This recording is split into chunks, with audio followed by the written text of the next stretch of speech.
And watching that story, that odyssey, absolutely extraordinary. I sat through the first hour and a half of the movie again tonight, and it still kind of blows my mind. How accurate is this to the history of what you experienced? Well, first of all, thanks for coming out tonight. It's great to see everyone. Thank you. Thank you. Really, thank you. Well, Scott did, I think, a really fantastic job. This was a 7-year journey for myself and the staff and the senators involved. And I think, there's this annotated script that Scott has somewhere, which has, like, on the left-hand side, all the details of the script, and on the right, all the sources. And I think there's like 140 books and articles that he relied on, and he interviewed senators and staff and people like Jane Mayer, who did some amazing reporting on this in the New Yorker. And what I'm really proud of, and hopefully Scott's really proud of, is the script itself, when it comes to the report, is just exceptionally accurate. And that's why I worked with Scott and talked to him, because accuracy was really important to him throughout this whole process. And I'm really grateful that he was able to bring it to take the report itself and bring it to a much larger audience. Scott, tell me what it was that drew you to Dan's story, to the story of this report. Well, I first became aware of the program. There was a small article in Vanity Fair a number of years ago that talked about the 2 psychologists who took this program and sold it to the CIA. And I think because both of my parents are psychologists, yeah, okay. A lot of judging. So because of that, I was, I just couldn't believe that someone would take a field that I always thought was there to help people and try and weaponize it. So that kind of got me into it, and around that time the report came out. And I started to study up on it and get interested, and I called Senator Feinstein's office and I said, there's a guy listed here named Dan Jones. Is there any way I could be put in touch with him?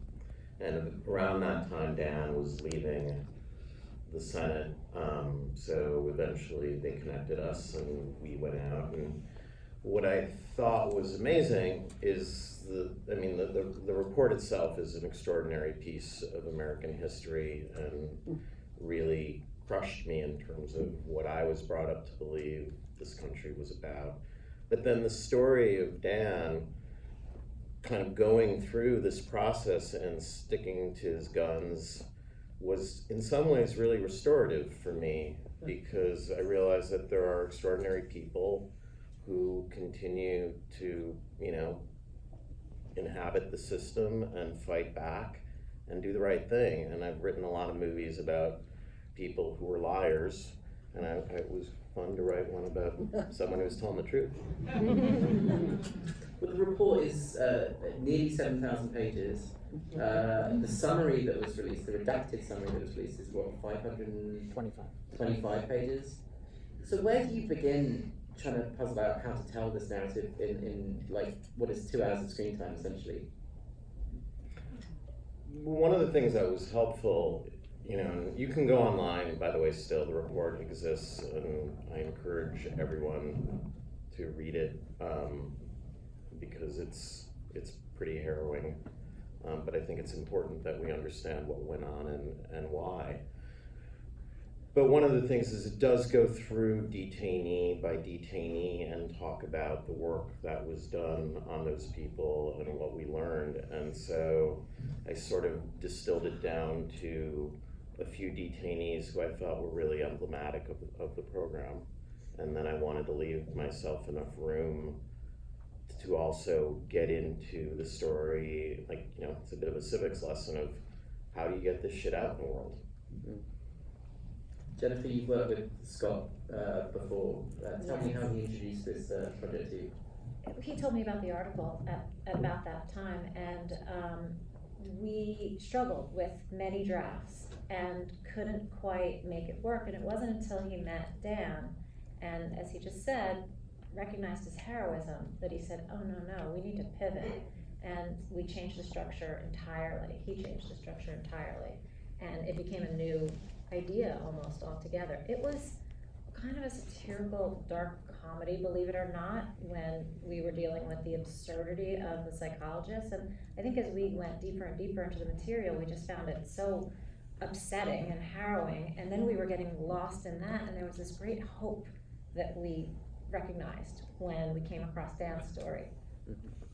Well, tell me, Dan, where that hope came from over those 7 years. I mean, it's a difficult question to answer, I know, but this is something that comes across incredibly in the film is your resilience, the indefatigability of committing yourself to something when really an entire apparatus of the US government is against you. Yeah, well, first of all, I was a staffer, and at the end of the day, senators make decisions. They're the ones who people like us elect, and they're the ones who said we're going to keep doing this. I was the one tasked with doing it, and as a researcher, you sort of get tunnel vision into something like this. So I was very much in the weeds, and I was providing interim reports to senators through the months and years that passed, and they were committed to getting this documented, and thankfully, eventually getting it out in December of 2014. Well, and Annette, I mean, Diane Feinstein, incredible role to take on. How was this project introduced to you? And how do you not immediately feel the terror of taking a woman like this? Well, you sent it to me. Scott sent it to me to read, and I thought it was great, very well written, and it's just such an important story now and I feel very grateful to be a part of it. While you were all watching this movie, I've been watching the news, and there's another, this whistleblower story about Trump is sort of coming out, and it just made me think again about the film and how it's just this deep dive into this one moment in our history, in our recent history, where a group of intelligence officials who were under enormous pressure decided to break the law. And the number of other people that it took along the way, and some of that you see in the film, the sort of cascading moments of it takes this person to do the wrong thing, and this person to participate, and this person, and a lot of the people that refuse to cooperate, Dan knows who they are, but we don't know who they are because they're part of this clandestine operation. So the people who asked to be transferred, who wouldn't participate, I always think about them, especially given this whistleblower who's now in the news. When there's a lot of people that know about things that are going wrong and they don't say anything. And then it takes the people to step up. So it's just really an honor to be part of it. Maybe it's the cynic in me, but it's sometimes hard to stay positive in a world in which so much of this seems institutionalized. I wonder if anyone wants to comment on, how essential it is to find truth tellers in the midst of this morass, I suppose. Dan? Somebody. I'm way too cynical to answer that question. What is it, the long arc of the moral universe bends towards justice, and I think, it just takes a lot of people to push it in that direction. And to add on to what Annette was saying, this is one of those moments, if you don't stand up now, when do you stand up? And there are a lot of people standing up, and we just need to support them, and we all need to stand up. And the rule of law, it's encouraging. I mean, no one went to jail in this story, right? But at least there was some accountability. And that's because our system, because of the individuals involved, Dan and others and senators involved, really adhered to that. And so now daily we are experiencing the challenging of the rule of law. And so it's going to be fascinating to watch in the present moment what comes back. It wasn't just Dan. I mean, I spoke to a lot of people, and one of the things that was really inspiring to me, because I thought, when I started talking to law enforcement and people in the military about interrogation, I didn't know what they were going to say, and I was stunned and moved and really gratified, because if you talk to someone in the US military, they find what the CIA did disgusting. they don't believe in torture, and this country, has prohibitions against it. And so, whether it was, Malcolm Nance, who created the Sears School in Coronado, or Carl Levin, who was on the Senate Armed Services Committee, and they did their own report. Like, these are all people who I spoke to. And Ali Soufan, who is a real hero in all of this. I mean, I went and spent a lot of time in Ali's office, and you see that these people want to do the right thing, and they understood what it meant as Americans to go and try and protect us by gathering intelligence in a humane way. Not only that, but also in an effective way. And when you talk to a Navy SEAL like I did, who said, I have a card in my wallet with the Geneva Convention on it. So when I get captured, what am I gonna do with that now? And that's the cost of this, that people don't realize. And that's not a left or right issue. That's the truth of what happens when you go down this road. And it's, believe it or not, even worse than that, because, when we were in England, I talked to a member of the House of Lords, and she said, your country doesn't realize that you opened the door. Yeah. And now, so if you're in Europe and you see that the Saudis are using techniques against Qataris right now that are against the Geneva Convention, it becomes very hard to criticize them. And so it's bigger than what we think. It's bigger than just doing this. When America does it, it opens the door, and it's not about being a Democrat or being a Republican. It really is about being an American. I remember the first time, Annette, right after you saw the film, I asked you to call me and tell me what you thought, and you said, at the end of the day, this is a film about the system working. And there's that moment that I love in the film where John Hamm says, in how many countries would a report like this even be written? And then, of course, Senator Feinstein says, I don't want to be just the country that writes it. I want to be the country that puts it out. And her speech is really beautiful. Yeah. The entire speech is incredible. She says, we admit we did this. We stand up as a government and say, we did this, we acknowledge it, we apologize. And going forward, as the film shows, they passed an amendment to reaffirm the Americans' commitment to the Army Field Manual and those as the law surrounding torture, and you have to let the International Red Cross in when you capture people and all of that. So the ramifications were sweeping. And again, it wasn't just her. I mean, one of the decisions I made early on in writing the script was that when I saw that John McCain speech, I was like, if I do nothing else but get people to hear that speech, then I'll be very happy, because it was really transformative for me. I mean, I don't agree with a lot of the things that John McCain, put forth during his time, but that's a really important thing. And there's a moment at the beginning of the film that seems to sometimes slip by, but when Dan did the tapes investigation, which I've never seen and is still secret, whatever is in there made the senators vote 14-1. All right, so there's nothing happening in our world right now where we would get a 14-1 bipartisan vote. And to me, that that's really an important moment. That wasn't that long ago. So how is it that we went from a McCain-Feinstein moment where we could join together and identify a wrong to where we are today, where it took Mitch McConnell how long to decide that he should maybe put some money towards, don't get me started. We were on hope. Oh, very hopeful. Listen, I'd love to dig into the practicals a little bit. Susan, so many, what the clothes that Annette wears in this film, the way that she transforms into Diane Feinstein is extraordinary. I mean, it really is like looking at the sensor on screen. Tell me what kind of work went into getting these costumes right? Well, of course, you can always start with the truth, and then make it cinematic.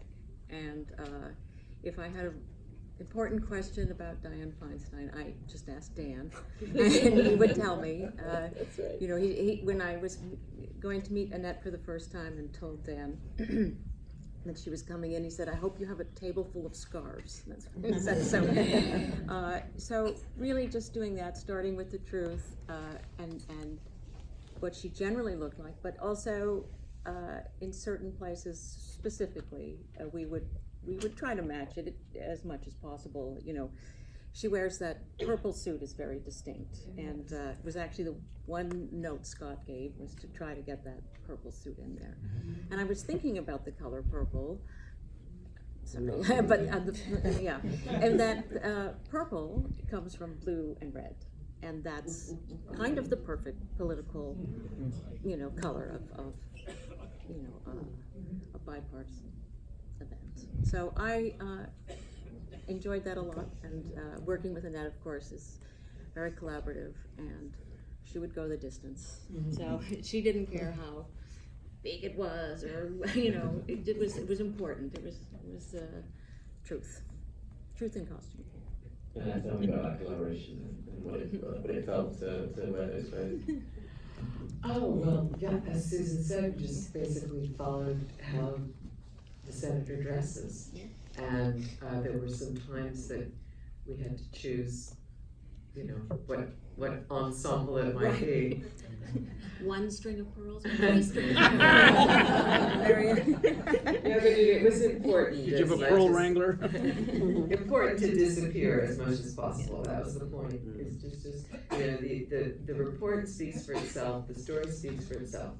So try to just disappear as much as possible and just let the story speak for itself. I can't wrap this up without speaking about the incredible performance given by Adam Driver and his son. That's just absolutely extraordinary. I think you can all agree. Scott, what made you think of Adam for this role? Genius. Well, he looks exactly like Dan. Great question.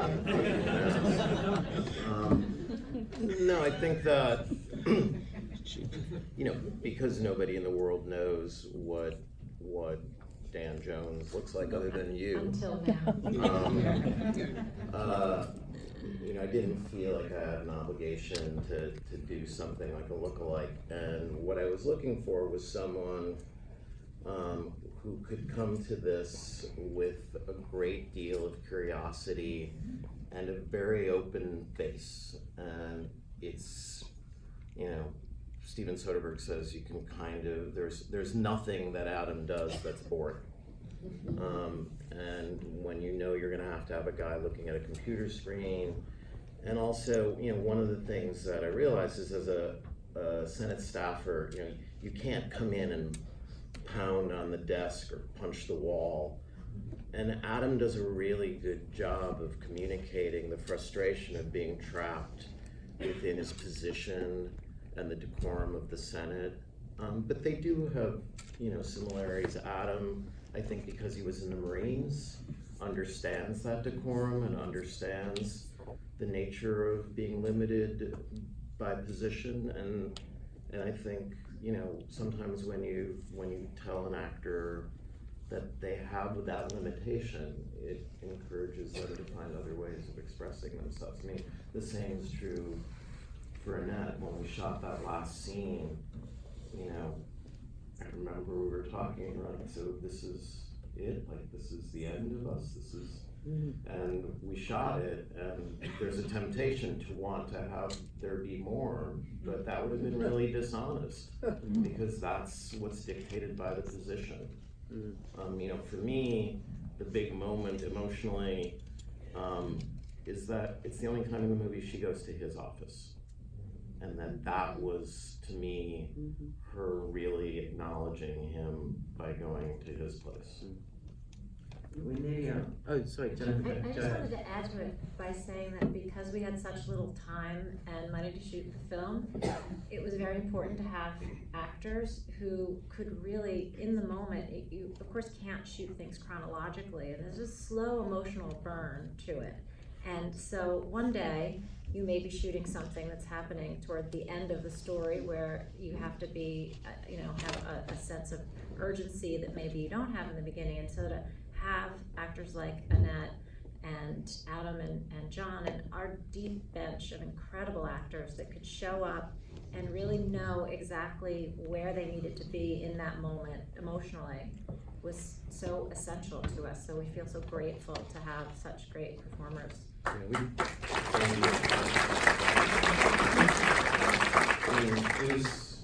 That was really, I have to give a lot of credit to them. We shot this movie in 26 or 7 days. And for those of you who work in this business, it was a lot.